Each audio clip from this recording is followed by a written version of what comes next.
और नबी करीम सल्लल्लाहु अलैहि वसल्लम ने हर जगह हमारी हर ज़रूरत का ख्याल फरमाया। अगर आप दीन को पढ़ते जाएंगे तो आपको ज़रा भी दाएं बाएं देखने की ज़रूरत नहीं पड़ेगी। समझ आ रही है मेरी बात?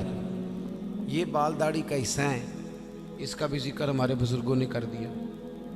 दाढ़ी कितनी होनी चाहिए इसका तज़किरा भी। एक सवाल मुझसे पूछा गया है कि बाद बच्चे दाढ़ी का डिज़ाइन बनाते हैं। भाई मसला ये है, याद रखना हमेशा, एक बंदा सुन्नत पर अमल नहीं करता वो गुनहगार है, और एक सुन्नत को सुन्नत समझ के मजाक उड़ाए तो काफिर है। सुन्नत को सुन्नत जानते हुए अगर उसका मजाक उड़ाएगा तो नहीं। समझ आ रही मेरी बात की?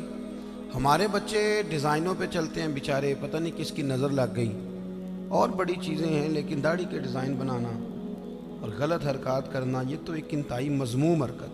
अल्लाह हमें समझने की तौफीक अता फरमाए। और मैं मिल्लत के जवानों से ये गुजारिश करूँगा, आपने डिज़ाइन वाली दाढ़ियाँ भी रख के देखी हैं, एक दफ़ा ना नबी करीम की सुन्नत वाली दाढ़ी भी ज़रा रख के देखो, तुम्हें कोई अजीब ही जायका नसीब होगा। ये आपके चेहरे के मुताबिक अल्लाह ने इसको वज़ादारी दी। ये हरकतें जो आप करते हैं ना, ये तो अजीब सी हरकत हैं, इनका तो कोई पस मंज़र ही नहीं है। तो इंसान महसूस अगर करे तो छोटा महसूस होता है ये काम करके। तो हमेशा वो काम करें जिसमें सुन्नत और शरीयत की पासदारी। अल्लाह समझने की तौफीक अता फरमाए। ये जो निकाह है ना, निकाह शादी, नबी करीम अलैहिस्सलाम ने फरमाया ये गैर का तरीका नहीं, बल्कि फरमाया निकाह मिन सुन्नती। फरमाया निकाह तो मेरा तरीका है, निकाह मेरा तरीका है। और आप हैरान होंगे कि कुरान और सुन्नत ने जो शादी को और मियाँ बीवी को जो रिश्ता दिया है वो बड़ा ही अजीब दिया है। फरमाया हुन्ना लिबासुल लकुम व अंतुम लिबासुल लहुन। मर्द औरत का लिबास है और औरत मर्द का लिबास है। सर्दी गर्मी में भी लिबास जिस्म की हिफाजत करता है, सर्दी गर्मी के लिहाज से भी हिफाजत करता है। मर्द औरत की हिफाजत करता है, दुख में, तकलीफ़ में, गुर्बत में, परेशानी में। औरत भी मर्द की हिफाजत करती है, उसके बच्चों की, उसके घर की, उसकी निशानियों की। पालती तो माँ ही है ना बच्चे। बोलें वल्दियत किसकी लिखी जाती? अब्बा जी की। जानशीन, सजादा नशीन, वारस, वो कौन किसका होता है? वो अब्बा जी का। लेकिन पालती पोसती कौन है? अम्मा जी। अब्बा जी अम्मा को बच्चे दे के रोज़ घर से जाते हैं, फलानी जगह जा रहा हूँ बच्चे संभाल, फलानी जगह जा रहा हूँ बच्चे तेरे। कभी ऐसा भी हुआ है कि अम्मा कहे मैं ज़रा 15 दिनों के जा रही हूँ कहीं, तो बच्चे तुम रख लो? होता है ऐसे? तो मर्द औरत का हुकूक का ख्याल करते हैं, औरत मर्द के हुकूक का। नबी पाक सल्लल्लाहु ताला अलैहि वसल्लम ना बड़ा ख्याल करते थे। हमारे यहाँ तो ये होता है ना, जो किसी का गुलाम होता है वो बेचारा सारी ज़िंदगी गुलाम ही रहता है। वज़ीर साहब भी, पीर साहब भी खिदमत कराते रहते हैं सारी ज़िंदगी, लेकिन उस बेचारे का ख्याल नहीं करते। मैं अक्सर कहा करता हूँ कि जब तक किसी पीर के आस्थाने पे झाड़ू दे तब तक तो मंजूर नज़र मुरीद होता है, और अगर उस बेचारे पे कर्जा चढ़ जाए तो पीर साहब कहते हैं ये उसका ज़ाती मामला है। जब तेरे घर में झाड़ू दे रहा था फिर ज़ाती मामला नहीं था। जब तक वो MPA के पोस्टर छिपवा रहा हो, सारी ड्यूटियाँ कर रहा हो, तब तक तो वो सियासी कारकुन। और अगर उस बेचारे के घर में गुर्बत आ जाए, उस पर कोई मुकदमेबाजी हो जाए, कहीं उलझ जाए, तो फिर क्या कहते हैं? उसका ज़ाती। अब कैसे ज़ाती मामला हो गया? मेरे अजीज़, मेरे महबूब करीम अलैहिस्सलाम का तरीका मुबारक था, किसी पे कर्जा चढ़ता तो हुजूर उसका भी ख्याल करते, कोई बीमार होता तो हुजूर तीमारदारी करने जाते। क्या खूबसूरत लफ्ज़ हैं बुखारी के। हुजूर ने फरमाया मेरा कोई उम्मती इंतकाल कर जाए, अगर पैसे छोड़ के जाए, तरका छोड़ के जाए, माल छोड़ के जाए, तो फरमाया उसके वारसों में बांट देना, लेकिन अगर उसके ज़िम्मे कर्जा हो ना तो मेरे पास आ जाना, मैं अपनी उम्मती का कर्ज अदा कर दूंगा। मेरे पास आना, मैं कर्जे दूंगा। ये महबूब करीम ने बयान। तो हुजूर ना जरा ख्याल करते। तवज्जो, हज़रत रबिया बिन काब ये ना नबी पाक सल्लल्लाहु अलैहि वसल्लम को वज़ू कराते थे, पर मज़े की बात है वज़ू भी तहज्जुद वाला कराते थे। कौन सा जी? बोल के बताइए। समझ आ रही है आप हज़रात को? कौन सा वज़ू कराते थे? तहज्जुद का वज़ू कराते थे। ये वही है जिनसे हुजूर ने फरमाया चल रबिया कुछ मांग ले। बड़े सियाने थे, कहने लगे या रसूलल्लाह जन्नत में वो वाला मकान चाहिए जिसके पड़ोसी आप हों, जिसके पड़ोसी आप वो वाला मकान। एक दिन ना नबी करीम सल्लल्लाहु अलैहि वसल्लम ने इनसे फरमाया रबिया शादी क्यों नहीं करते? रबिया बोलिए। वो मुझे एक साहब एक दफ़ा मिल गए, कहने लगे मैनू मेरे हजरत साहब डकिया सी ब्याह ना करी। मैं क्यों ना आप कीता है कि नहीं? तो दो कीते ने, तो मैं क्या तेनू कल ही डकिया सो। अजीब फलसफा है ना, यानी किसी और के लिए फ़क्र का हुक्म है, हमारे लिए ये किस किस्म की फ़कीरी है? अजीब मिजाज है ना ये। यहाँ तो कोई मकासद हो, अल्लाह ताला समझे, समझने की तौफीक अता फरमाए। अल्लाह ताला हमें तौफीक दे कि हम इस बात का ख्याल करें, लेकिन अब मिजाज है हमारा। बहरहाल आमदाम बरसरे मतलब हुजूर ने फरमाया रबिया शादी क्यों नहीं करते? तो कहने लगे या रसूलल्लाह ना तो दौलत है, ना माल है, ना घर है हुजूर, ना नौकरी है, और फिर रंग रूप भी कोई नहीं। मेरा रूप भी नहीं तो मेरा रंग भी नहीं, तो मैनू यार मनाउण दा ढंग भी नहीं। हुजूर कुछ पता ही नहीं, कौन मुझे रिश्ता देगा? हुजूर खामोश हो गए।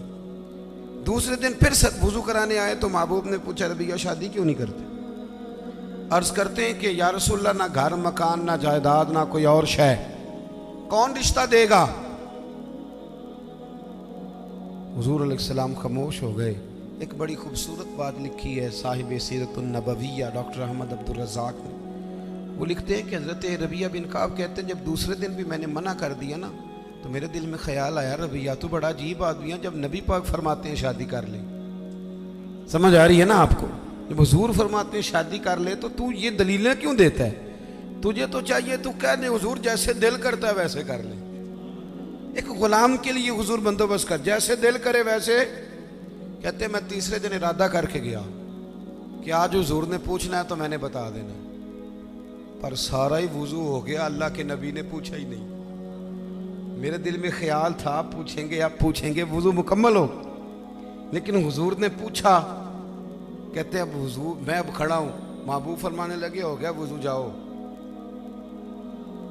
फरमाते हैं मैं पलट पलट के देखता हूं, दरवाजे से बाहर गुजरने लगा ना तो एक दफा मैंने फिर पलट के देखा, महबूब अपने मामलात में मशगूल थे। जब मैं पैर बाहर रखने लगा तो आवाज दी और मुस्कुरा के आवाज दी। क्या शान है बरेली के इमाम की। फरमाने लगे जिसके गुच्छे से लच्छे जड़े नूर के। जब हुजूर मुस्कुराते थे तो ये नूर के गुच्छे थे दांत, इनमें से फिर नूर निकलता था। तो आला हज़रत फरमाते हैं जिसके गुच्छे से लच्छे जड़े नूर के, उन सितारों की नुज़हत पे लाखों सलाम और उनकी बातों की लज्जत पे बेहद दुरूद, उनके खुतबे की हैबत पे लाखों सलाम, और जिसकी तस्कीन से रोते हुए हंस पड़े।